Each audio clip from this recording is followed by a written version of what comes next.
আসসালামু আলাইকুম। আপনারা জেনেছেন ইতিমধ্যে যে right shop multivendor e-commerce website open হয়েছে। আপনারা এই ই-কমার্স ওয়েবসাইটে আপনাদের পণ্যগুলো আপনারা রেখে বিক্রি করতে পারবেন। তো আজ দেখাবো কিভাবে rightshopbd.com-এ আপনারা একটি অ্যাকাউন্ট ওপেন করতে পারেন। তো প্রথমেই যে কোনো একটা ব্রাউজার ওপেন করে সেখানে rightshopbd.com লিখলে এই অ্যাড্রেসটি চলে আসবে। rightshopbd.com লিখে এন্টার দিবেন। দেওয়ার পর ওয়েবসাইটটি ওপেন হবে। ওপেন হওয়ার পরে এখানে রয়েছে, দেখতেই পাচ্ছেন যে সেল ইওর প্রোডাক্ট। এখানে আগে একটা অ্যাকাউন্ট ওপেন করা রয়েছে, দেখতে পাচ্ছেন একটা অ্যাকাউন্ট ওপেন করা রয়েছে। তো এই সেল ইওর প্রোডাক্টে গেলে আমার এই অ্যাকাউন্ট ওপেন করা রয়েছে বিদায়, যার কারণেই এটা লগ ইন করা দেখাচ্ছে। আমি এটা লগ আউট করে দিই। এখন দেখেন, আমি যদি আবারও সেল ইওর প্রোডাক্টে ক্লিক করি, সেল ইওর প্রোডাক্টে ক্লিক করলে এখানে আপনার ফুল নাম লিখতে হবে। আমি লিখলাম, আমার নামটা আমি লিখলাম। এখানে একটা ইমেল অ্যাড্রেস লিখতে হবে।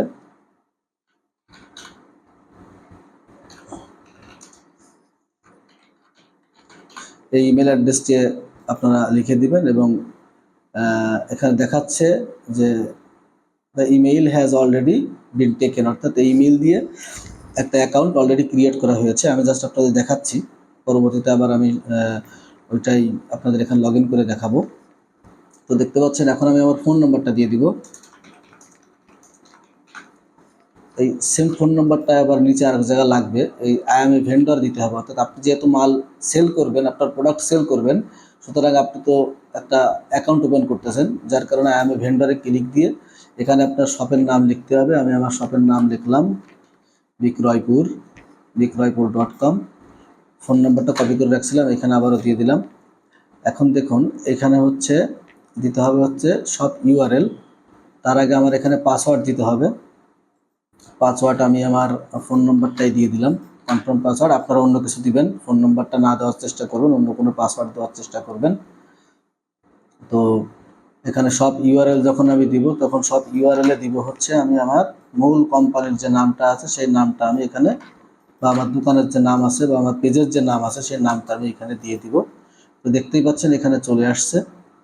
তো প্রথম থেকে আবার দেখাই, প্রথমে নাম, তারপর email address, phone number, password, confirm password, তারপর আই এম এ ভেন্ডরে অবশ্যই সিলেক্ট করতে হবে।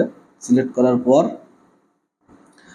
আমাদের দোকানের নাম বা শপের নাম বা পেজের নাম যাই হোক না কেন সেটা এখানে দিতে হবে। পরবর্তীতে মূল যে নামটা সেটা আমরা এখানে দিয়ে দিলাম।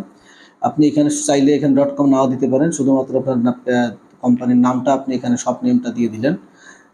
পরবর্তীতে টিকমার্ক দিয়ে যখন রেজিস্ট্রেশন করবেন তখন আপনার অ্যাকাউন্টটা ওপেন করা হয়ে যাবে। হয়ে গেলে এখানে আপনার নামটা দেখাবে। তো আমার যেহেতু অ্যাকাউন্ট ওপেন করা রয়েছে, আমি এখানে লগ ইন করতেছি।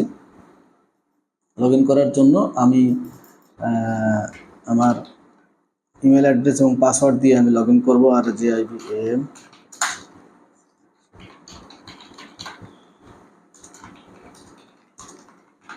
দেখুন আমি যখন লগ ইন করবো তখন আমার অ্যাকাউন্ট এখানে লগ ইন হয়ে যাবে। আমি সেভ করলাম না পাসওয়ার্ড, এই যে আমার নাম চলে আসছে, দেখতেই পাচ্ছেন।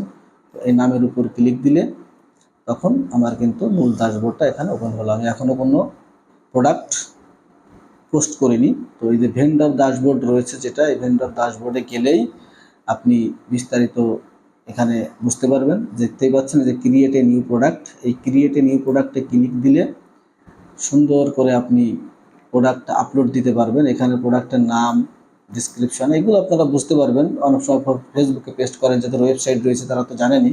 As it is same system, এখানে নাম দিতে হবে, এখানে প্রোডাক্টের শর্ট ডিসক্রিপশন দিতে হবে, এখানে মূল কন্টেন্টটা এখানে দিয়ে দিতে হবে, এখানে ছবি আপলোড করতে হবে, এখানে প্রাইস দিতে হবে, আপনি কত টাকায় বিক্রি করতে চাচ্ছেন।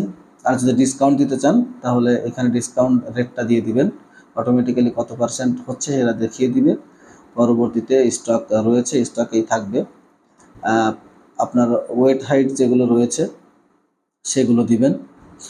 পরবর্তীতে আপনারা সিলেক্ট করবেন ক্যাটাগরি, এখানে রাইটে ক্যাটাগরি রয়েছে, কোন ক্যাটাগরিতে আপনি পণ্যগুলো পোস্ট করতে চাচ্ছেন সেই ক্যাটাগরিগুলো সিলেক্ট করে দেবেন। এখানে অসংখ্য ক্যাটাগরি রয়েছে, আপনাদের পছন্দ অনুযায়ী ক্যাটাগরিগুলো এখান থেকে নিয়ে আপনারা সিলেক্ট করে পোস্ট করে এখানে সেভ দিয়ে দিলে আপনার প্রোডাক্ট পাবলিশ হয়ে যাবে। তারপরে যদি কোনো ধরনের কোনো সমস্যা হয় অবশ্যই আমাদের সাথে যোগাযোগ করবেন, মেসেজ দিবেন, ফোন করবেন, তাহলে ইনশাল্লাহ আপনাদের সমস্যার সমাধান আমরা ইনস্ট্যান্ট করে দিতে পারবো। সবাই ভালো থাকবেন, সুস্থ থাকবেন, ধন্যবাদ।